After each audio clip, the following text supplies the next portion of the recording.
Magandang araw sa inyong lahat. Ako po si Banat Bay. Ito na nga, pag-usapan na natin ang mga maiinit na issue ngayong araw na ito. Alam nyo, grabe ho ha, palala na ng palala.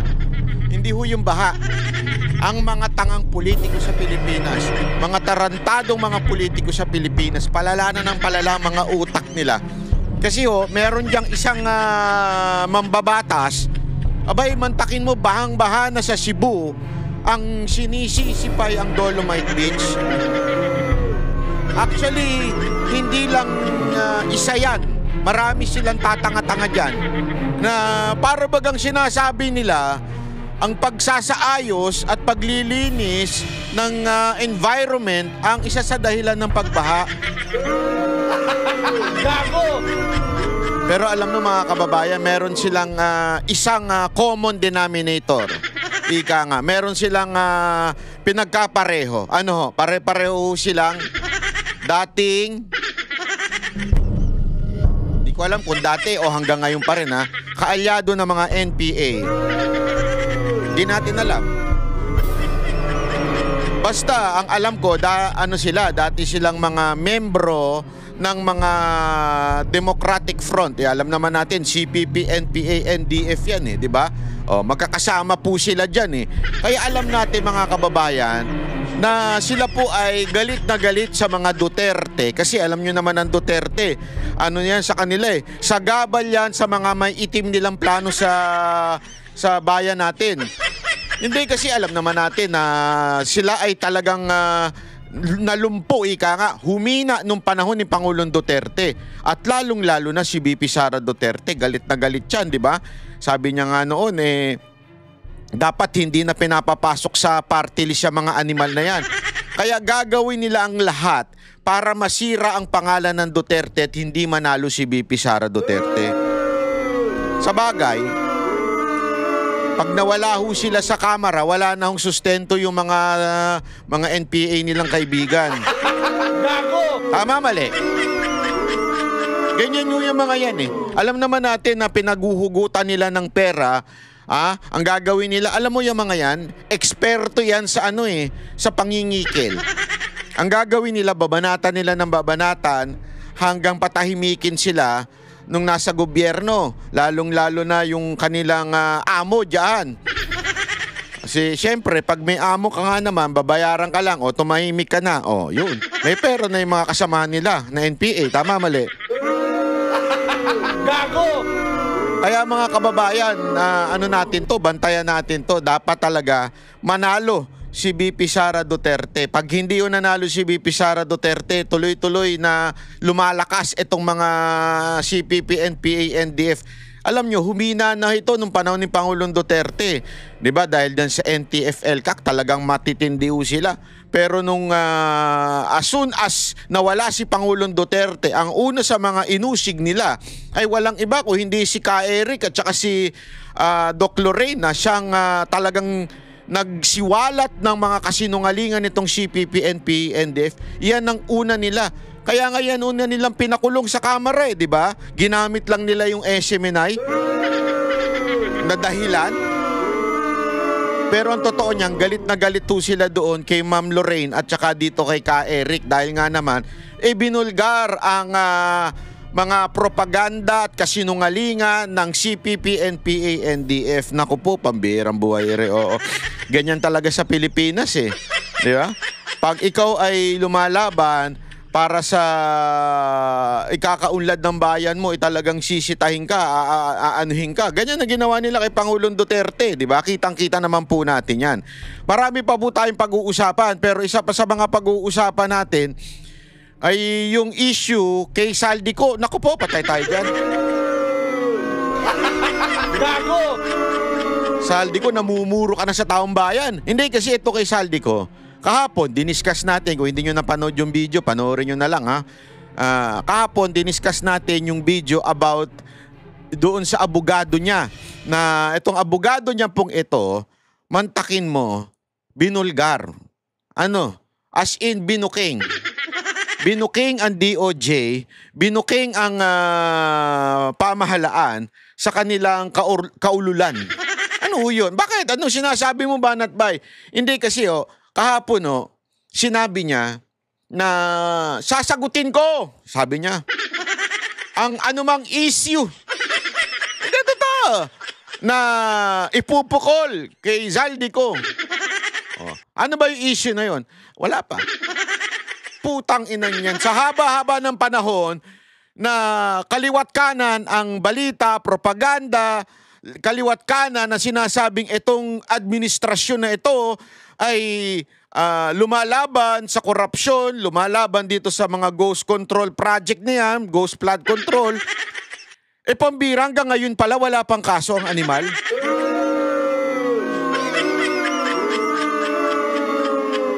Naintindihan nyo ibig ko sabihin, mga kababayan? Wala pang kaso ni isa. Ano yung mga pinagsasabi nila dyan sa social media, sa mga balibalita? Ay wala, pautot lang pala yun. Ganong katarantado itong gobyerno na ito. Ang daming sinasabi na kesyo, labang kami. Sino ba nagsimula ng anti-corruption? Di ba? Si Marcos? Ganyan-ganyan pa sila. Di ba? Pero ngayon, mga kaibigan, wala pala ho. Wala pang demanda. Wala pang nangyayaring demanda. Ang lupit, di ba? Ibang level. Ibang level kayo. Hindi ko talaga maintindihan. Ibang level ho ang ginagawa nito. Sige, pakinggan nga natin. Ito. Alright, now let's move on to Zaldico. Bakit hindi pa po nakakasuhan si Zaldico? Yes. As I said, we are proceeding in a very systematic manner with due respect to the constitutional rights of the respondents, including the right of presumption to innocence. Okay. Presently, Gala. we have developing a case where Zaldico is involved in possible 16 transactions. Okay? This has not been filed yet with the DOJ. We are making sure. Yan. Ganda, di ba? Ganda naman yung sinabi niya. May due process, ika nga. Lupit, di ba? Ay, di, totoo naman. Sabi nga sa ating bayan, kailangan ng due process sa mga kakampi. Alam mo, ito wala namang kasalanan tong undersecretary na ito. Wala naman siyang kasalanan kasi may boss naman siya. Diba? Sumusunod lang siya sa utos at definitely sumusunod siya sa nag-appoint sa kanya. Pero alam naman natin, hindi naman kaila sa Pilipinas na ang due process na sinasabi nitong mga to ay lagi lamang doon sa kaalyado. Pero pagkakalaban, mula kay Pangulong Duterte, nung kay Bantag, kay Tebes, kay Pastor Kibuloy, walang due process na naganap. Talagang sabi nga nila, you cannot break the law but you can bend it. Di ba? Totoo, yan ang kanilang prinsipyo. So, dito, medyo parang asaan yung linya na kung saan may due process at kung saan merong bendalo. Hindi kasi alam mo, yun nga yung kinagagalit ng maraming abogado, lalong-lalo na si Senator Marcoleta, doon sa bendalo. Kasi yung bendalo, when and how are you going to apply it? Napakadelikado nun. The law is law. Alam niyo yun, ang batas ay batas. You cannot bend it. You understand what I mean? That is the law. You cannot, alam mo, eto bibigyan ko kayo ng matinding example. And I think most of you, especially those theologically knowledgeable, naiintindihan ito. Di ba? Sabi nga nila, alam mo, nung bata ako, ito walang question ito nung bata ako, tinatanong ko sa sarili ko kasi every Holy Week nanonood kami nung Passion of Christ o yung basta yung about sa pangyayari kay Kristo, di ba? Alam naman natin. Tapos hindi ko talaga maunawaan nun. Sabi ko, di ba he is claiming as God? Bakit kailangan niyang magpapako sa krus? Bakit kailangan niyang magpapalo?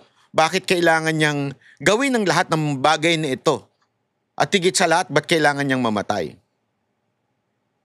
Alam mo, isang lang ang dahilan yan. God is a God of justice. And yan ang pinakamatinding paliwanag sa you cannot bend the law. As a matter of fact, He is God. He can say, okay, patatawarin ko na kayo.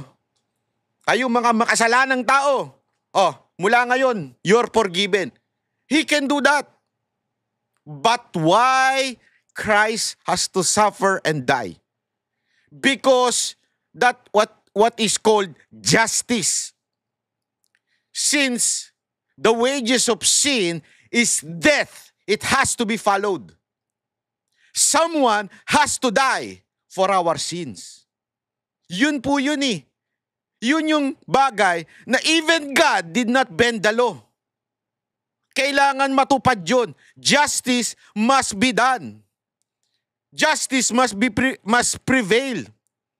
Kailangan merong mamatay dahil may nagkasala.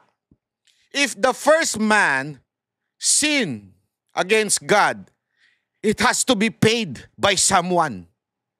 And no one of us is capable of doing that because we are also guilty of sins. Only one man can do that. Ito yung sinless person, that is Jesus Christ. That's why He died, He suffered. He cannot bend the law. He has to do it. Isipin nyo yun that's how the law must be followed. Yun ang hindi ko maintindihan doon sa bend the law eh. Kung ang Diyos niya hindi ginawa yun eh. He has to follow it. Kaya He has to send His Son to die for us. You understand? That's why He took the sin and died. So that we might live who believes in Him. Yun yung prinsipyo na you cannot bend the law. Tapos, may isang darating na sasabihin, okay, you will not break the law but you can bend it. Kaya naiinis ang tao. Naintindihan ninyo?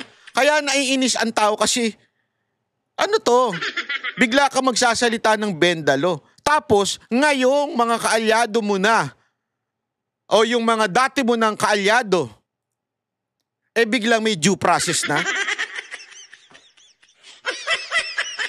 Pero pag yung mga maliliit nating kababayan, yung mga ating kababayan na nagnakaw lang na hindi na kailangan ng due process yan, dire-diretso na yan, yariin na yan. Tapos lahat ng mga oposisyon, wag na padaanin sa due process yan. Pasensya na po pasensya na Yusek, I'm not against you but against your bosses. Ganito lang kasi, hanggang you cannot explain to us na etong due process ay hindi nasunod kay Pangulong Duterte. Even the Supreme Court says that. Hindi man sinabi ng Supreme Court na directly using the Duterte's case. Pero alinaw na sinabi ng Supreme Court about extradition. He has to face the court. Second, he can bail. Andun yun, alinaw nun, no? May panahon siya para magpaliwanag. Supreme Court na po nagsabi niyan. And that is exactly what happened to PRRD. Biglang dinala. Hindi dumaan sa korte, hindi binigyan ng chance bigay ng counter affidavit. Simple lang naman yan eh. In any case, whether it's crime or civil, hahayaan ng korte nang magbigay ng counter affidavit. Doon pa nga lang sa fact na sinabi ninyo na yung opisyal ng DOJ na kasama doon sa nanghuli kay Pangulong Duterte ay quote-unquote as a justice or court, doon pa lang sablay na eh. But again, let's just assume it's true. Let's just assume na, sige, pinayagan ng batas yan kahit isang malaking katarantaduhan. But still, the law says, kailangan mabigyan siya ng opportunity sumagot. Magbigay ng anyang counter affidavit. Did you allow that to happen? Yusek? Di ba hindi? I know it's not you. It's your boss. But still, kaya nga marami sa amin ang naiinis at nabibuwisit diyan sa salitang due process. Hindi nyo binigay yan sa Pangulong nagmalasakit sa taong bayan, sa mga Pilipino. Hindi nyo ibinigay tapos ngayon, puro kayo due process. Nalantaran ng nakikita natin ng mga ebidensya dito sa tao na ito. Duterte supporter lang po ba ang nagbulgar niyan? Hindi. From the engineers, from the contractor, even from his security aide, kasamahan niya sa Congress, binulgar yan. And yet, wala pang kaso. Gago! Kasakit, di ba, sa Pilipinas? Matindi. That all the areas are covered with sufficient evidence, but we are presently developing this. Right now, the bits and pieces of evidence coming from the whistleblowers are already sufficient. But until and unless they have signed the MOA with the WPP, Witness Protection Program, and they have volunteered formally the affidavits to constitute their testimony to be given against the proponents, including Zaldico, then we cannot yet make this part of the evidence because they have to voluntarily offer this testimony. And we are leading to that. We are concluding within the next few weeks the memorandum of agreement with the whistleblowers, with the main whistleblowers, and with that, we will now proceed with the filing of appropriate cases with everybody, not just... So ayan ha, Kami ang boses ng masa, hindi natatakot. Katotohanan lang, di kami nalulunod. Walang bahid ng sismis, lahat ay totoo. Kahit sino ka pa, pag mali ka babanatan ka. Walang pinipili kulay, wala kaming kinikilingan. Basta para sa bayan, kami lalaban. Pag tama palakpakan, pag mali banatan. Di matitinag, di matatakot, para sa bayan tuloy ang sigaw. Sa harap ng kamera, walang halong takot. Mga baluktot, lahat kayo'y tutumba. Ang hustisya at totoo, yun lang ang mahalaga. Kahit sinong harang, di kami matitinag.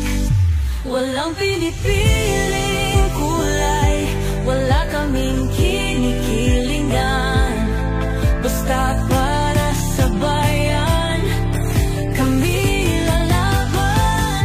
Pag tama palakpakan, pag mali banatan. Di matitinag, di matatakot, para sa bayan tuloy ang sigaw. Kung nasa tama ka, ikaw ay aming kasama. Pero pag mali ka, handa ka na bang mabasag? Banateros kami, walang inuunan. Dahil bayan muna, bago ang sarili.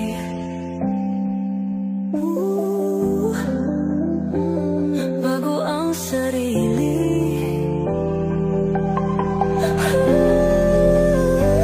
Pag tama palakpakan, pag mali banatan.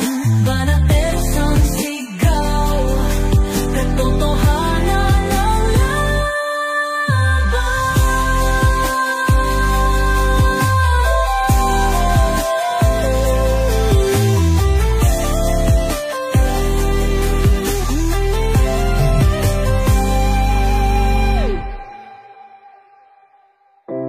Sa harap ng